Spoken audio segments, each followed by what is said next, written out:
Alô, bom dia, você está no canal Professor Belém neste sábado, dia 17 de setembro de 2022, sejam todos bem-vindos. Ontem eu coloquei aqui a fala de um parlamentar alemão, Friedrich Merz, que alertava para algo surpreendente acontecer no dia 24 de setembro, 24 desse mês, logo mais ali na frente. Imediatamente alguém escreveu-me aqui dizendo que a frase de Merz estava fora de contexto. Bárbara Martinelli me escreveu dizendo: a fala de Merz foi tirada de contexto. Ele falava sobre a guerra da Ucrânia e trocou o mês. Era para ele ter falado 24 de fevereiro e falou errado setembro. Ao ver o vídeo, isso fica claro, diz ela, já que ele prossegue relacionando a data com a invasão que ocorreu na Ucrânia. Abraços. Grande abraço, Bárbara Martinelli. Bem, eu confesso aos amigos, o meu alemão de fato não é bom. Aliás, eu não entendo nada de alemão. Para mim, é pior que grego. Mas então, isso aí, vamos considerar que a Márcia Martinelli tenha razão. O que não invalida, por exemplo, o fato do argentino Bergoglio ter ordenado ao Banco Vaticano que recolhesse todos os seus investimentos aí pelo mundo até o dia 30 de setembro. Mas, além disso, existe todo um contexto que nos causa muita apreensão. E a cada dia que passa, dentro deste mês de setembro, parece que as coisas no mundo vão ficando piores. Hoje, por exemplo, Chuck Baldwin, o grande jornalista americano Chuck Baldwin, fez um apanhado geral da situação do momento. Ele começa dizendo: vale a pena o texto de Baldwin porque ele nos dá exatamente a temperatura do mundo hoje. Eu não digo da Europa, não estou falando especificamente dos Estados Unidos, ou melhor, ele, e sim do mundo todo. E parece uma caldeira próxima a explodir. Começa ele dizendo o seguinte: em minha coluna da semana passada, relatei os protestos em massa que estão acontecendo na Europa contra a liderança sombria. Sim, diz ele, catastrófica de seus governos em relação às sanções contra a Rússia que estão estrangulando suas economias e tornando a vida um inferno. A coluna da semana passada relatou especificamente os protestos em massa que estão ocorrendo na República Tcheca, coisa que, aliás, eu já mostrei aqui também em vídeos passados, vídeos da semana retrasada, se não me engano. Mas os protestos em massa que estão acontecendo na República Tcheca, diz ele, também estão ocorrendo em toda a Europa Ocidental. E a grande mídia está ignorando totalmente o fato, o que parece não nos causa nenhuma surpresa a nós brasileiros. Sim, parece que a grande mídia, para nós pelo menos, tem como ofício hoje esconder a verdade. Os americanos estão descobrindo isso agora. Bem, ele cita, por exemplo, uma fonte do Daily Fact que diz o seguinte: cidadãos em todo o mundo estão se levantando rapidamente contra a liderança fracassada de seus governos e as políticas globalistas que causam mais estrago na economia a cada dia que passa. Ao mesmo tempo, grande parte da mídia, do establishment, permanece silenciosa. Dezenas de milhares de pessoas rejeitam abertamente o ethos globalista, o modo de ser globalista, que resultou no aumento do custo de vida e na disparada dos preços de energia. Os protestos são diretos em mensagens e alcance. A idiotia globalista deve acabar. Na Indonésia, por exemplo, milhares compareceram em massa em algumas das maiores cidades do país no início desta semana, exigindo que seu governo revertesse seu primeiro aumento de subsídio ou aumento subsidiado no preço do combustível em 8 anos, em meio à inflação crescente. Milhares de policiais foram mobilizados por Jacarta, muitos guardando postos de gasolina, temendo que pudesse se tornar alvo de uma crescente raiva por um aumento de preços que os sindicatos dizem que prejudicará mais trabalhadores e mais pobres, principalmente das áreas urbanas. Enquanto isso, diz ele, na Itália, os italianos se reúnem nas ruas de Nápoles para protestar contra os crescentes custos de energia do país. Cidadãos furiosos foram filmados queimando suas contas de energia, os boletos, enquanto cantavam frases como "não pagaremos as contas, não pagamos conta nenhuma, agora vai ser o caos". Bem, a energia na Itália já subiu mais de 700%, acredite. Queste sono le bollette di cosa? Queste sono le bollette del gas metano. In pratica questo qua era lo scorso anno circa 120.000 euro, parliamo del mese di luglio, di pochi giorni di lavorazione, e quest'anno quasi sugli stessi giorni siamo a 978.000 euro di gas metano. Os italianos estão agora, diz ele, prestes a enfrentar um inverno brutal, depois que as sanções europeias atingiram Moscou com sanções. Moscou, um de seus maiores fornecedores de gás, enquanto o país corre em direção à energia verde. O Chile, diz ele, também fez protestos em massa quando os cidadãos rejeitaram a Constituição de esquerda recém-proposta, que dava ao governo mais controle sobre os cidadãos do país.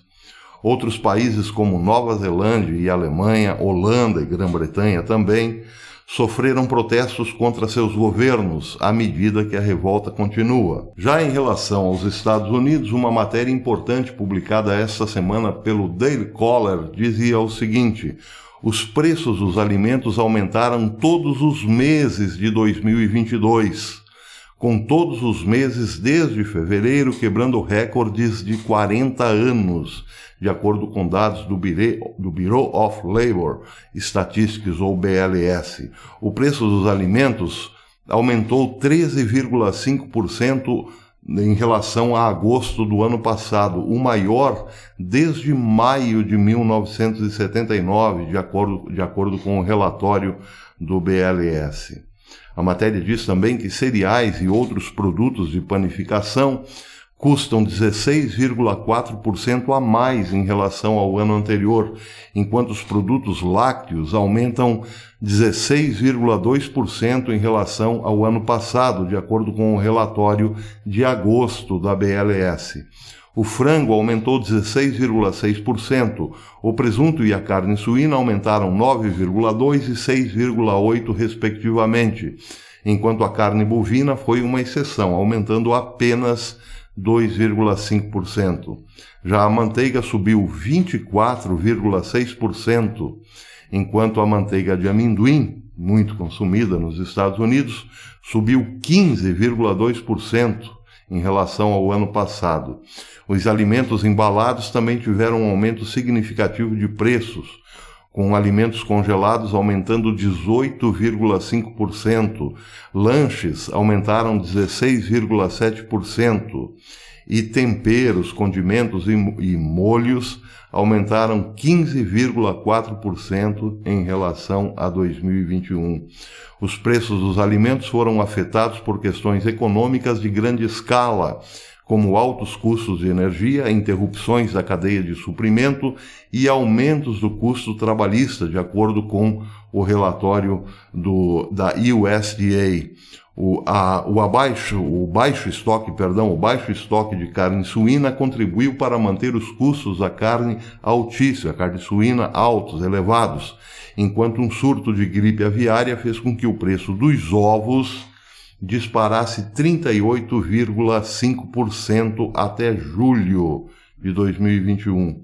Os preços do trigo e da farinha no atacado devem aumentar entre 29% e 32%. Mas, observa o USDA, a produção recorde, tanto na Austrália quanto Canadá e Rússia, pode fazer o preço baixar. Bem, aí é preciso combinar com os russos para saber se eles exportarão esses produtos para o mercado norte-americano. Para terminar, diz a matéria que o preço dos alimentos levou alguns consumidores a mudar drasticamente seus hábitos, gastando 71% a mais em mantimentos em lojas de dólar, a chamada, aqui conhecemos como lojinhas 1,99, por exemplo, entre outubro de 2021 e junho de 2022, segundo o Wall Street Journal. Outra matéria chamou também a atenção no dia de ontem, essa publicada no Gatestone, que fala sobre a crise de energia da União Europeia. A matéria diz que, em resposta à severa restrição ou corte da Rússia no fornecimento de gás, os governos da União Europeia tomarão medidas drásticas nos próximos meses. A Alemanha anunciou recentemente que manterá ou reativará 2 das usinas nucleares que estavam fechadas para seguir a política verde da União Europeia, mas as religará apenas por precaução. E já tem político tentando capitalizar esse assunto. Olha, existe um problema sério hoje, porque a Rússia está cortando gás, então nós, espertamente, reativaremos usinas nucleares. Sim, mas a questão é a seguinte: por que parou? Parou por quê, não é mesmo? Porque fecharam. Fecharam e agora, na crise, com um apelo emergencial, então essas usinas serão reativadas, usinas que jamais deveriam ter sido desligadas, obviamente. E aí vem os políticos com a maior cara de pau tentar capitalizar em cima. Nós temos uma solução, só que nesse caso, uma solução bastante paliativa e para, quem sabe, lá no final do ano. Outra matéria bastante curiosa que me chamou a atenção nessa semana.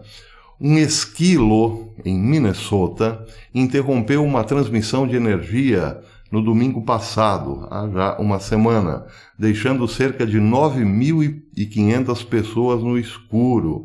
A interrupção durou cerca de 1 hora, antes que as equipes pudessem restaurar a maior parte da energia, de acordo com o fornecedor de energias Xcel.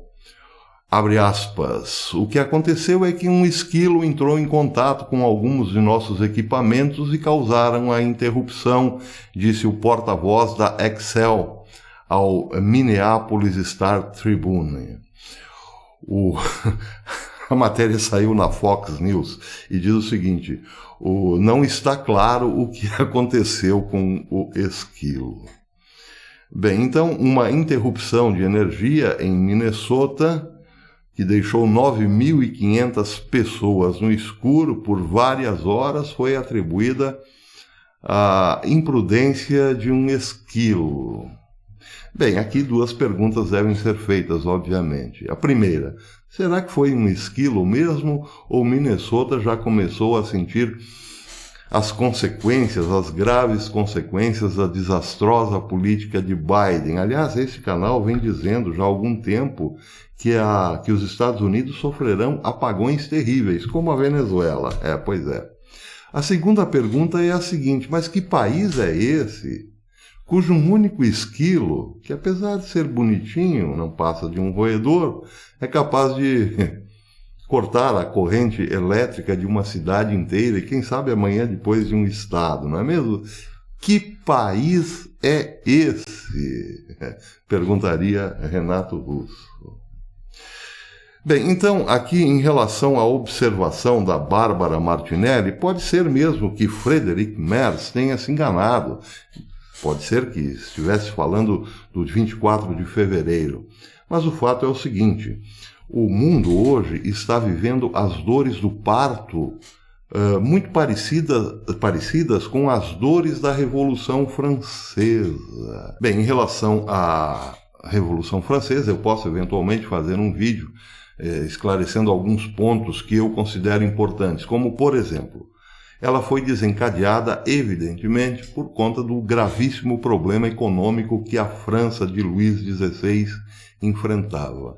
Luís XVI era um garoto tímido que chegou ao trono de seu avô, Luís XV, que substituiu o seu avô Luís XV, porque o seu irmão mais velho, que deveria assumir o trono, morreu. Então ele foi pego de surpresa. Era um garoto bastante tímido, de bom coração, muito ligado à caça, por exemplo, mas que não tinha experiência nenhuma de como governar um reino. Ele não sabia o que iria fazer, mas queria fazer os franceses felizes. Não tem nenhuma relação com a fala de um candidato por aqui. Mas, de fato, ele não sabia o que fazer, mas queria fazer os franceses felizes. E a França atravessava, desde seu avô Luís XV, de quem herdou o reino, um gravíssimo problema financeiro, um problema econômico. E Luís XVI escolheu para ser o seu ministro da economia, por assim dizer, ou o conselheiro-chefe das finanças, o senhor Turgot, que tinha propostas liberais para a economia. Queria, sim, uma França pujante, com menos impostos e com mais liberdade econômica. Poderia ter dado certo, mas aconteceu que justamente neste momento em que Turgot implantava a sua política econômica, a França passou por uma série de intempéries naturais e as colheitas foram lá para baixo, o que aumentou ainda mais a fome. Sem falar que Luís XVI olhava com muito bons olhos a Revolução Americana. Então, por conta disso, mandou muito dinheiro e muitos soldados para as colônias da Nova Inglaterra para combaterem a Inglaterra, porque, segundo Luís XVI, se a Inglaterra dominasse a revolta nos Estados Unidos, acabaria se tornando ainda mais potente do que era, principalmente em relação à França na Europa. Então, aí a França acabou se endividando muito mais para financiar os republicanos americanos, ou seja, a monarquia francesa acabou financiando a república que viria a ser instaurada nos Estados Unidos da América. E faltava, portanto, comida no prato dos franceses. Tudo isso contribuiu sim para a Revolução Francesa. Aliás, esse foi o principal fator da revolta, da sanha popular pelas ruas da França, pelas principais cidades e pelo desencadear do terror. E então um fato curioso veio a reboque dessa revolta. Os transportadores de trigo eram constantemente saqueados, tinham as suas safras roubadas, e também muitas plantações eram queimadas, para, claro, aumentar ainda mais a falta do trigo no mercado para as panificadoras. Faltando o pão, então, sobrava a revolta. Tudo isso tinha um propósito, ou derrubar Luís XVI por parte dos monarquistas, ou então simplesmente acabar mesmo com a monarquia. Bem, o que aconteceu foi exatamente isso, a monarquia veio abaixo. E outra forma de poder surgiu em seu lugar. Nós estamos vendo basicamente a repetição histórica deste fenômeno. A falta de distribuição de alimentos, os que estão aí na praça estão a um preço exorbitante e, estranhamente, nos Estados Unidos, mais de 100 plantas de processamento de alimentos foram misteriosamente incendiadas desde 2021, começo de 2021. Falta alimento, a distribuição é precária e o preço está nas alturas. Tem método? Bem, fica a pergunta. Em relação à data do dia 24, mais uma observação. Todos os profetas que usaram datas para anunciar, por exemplo, o fim do mundo, se deram mal. Esse negócio de colocar uma data é sim muito arriscado. Mas então, não nos atenhamos à data. É possível que no dia 24, de fato, nada aconteça. Mas, independente da data ou não, nos atentemos às estações. Até depois.